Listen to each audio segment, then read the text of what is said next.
2 minutes pour comprendre, aujourd'hui, l'ADH. Alors, je suis avec le docteur Emmanuel Lecornet-Sokol. Vous êtes co-auteur de « Et si c'était hormonal » avec Caroline Balba-Chaminadour. L'ADH, qu'est-ce que c'est?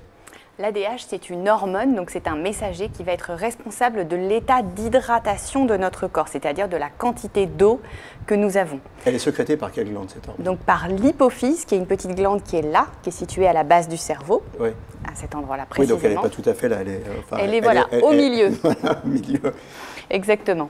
Et donc l'ADH, elle va être fabriquée en toute petite quantité, elle a une durée de vie très très courte, donc elle va agir de manière très rapide au niveau des reins et forcer le rein soit à retenir de l'eau quand elle sent qu'on est déshydraté, soit au contraire à faire uriner beaucoup quand elle sent qu'il y a trop d'eau dans le corps. Donc bien évidemment, là, quand ça ne va pas, il y a des conséquences graves. Exactement. Donc par exemple, il peut y avoir des maladies au niveau de l'hypophyse qui font qu'elle est détruite et qu'on ne fabrique plus d'ADH. On appelle ça le diabète insipide. Diabète parce que comme dans le diabète sucré, on se met à beaucoup boire et beaucoup uriner, mais insipide parce que les urines, pour le coup, ne sont pas sucrées. Et donc ça peut être parfois des situations dramatiques, mais actuellement on a un traitement qui marche très bien en comprimé que l'on peut utiliser de manière très facile et qui est très efficace pour les patients. Dramatique, mais ça se soigne bien.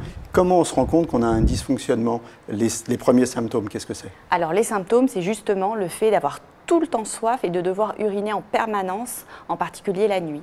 Donc en général, on se met à uriner au moins 4-5 litres par jour, mais parfois ça peut aller même jusqu'à 8 litres, 9 litres, 10 litres par jour. Pour faire le diagnostic, on est hospitalisé et on fait ce qu'on appelle une épreuve de restriction hydrique, on vous empêche de boire et on fait des dosages pour vérifier ça. Et si on confirme le diagnostic, on peut vous traiter. Voilà, si vous faites beaucoup pipi, c'est peut-être l'ADH. À très bientôt. Nos émissions vous plaisent, alors aidez-nous à faire grandir la chaîne. Pour parler santé au plus grand nombre, partagez, likez, abonnez-vous.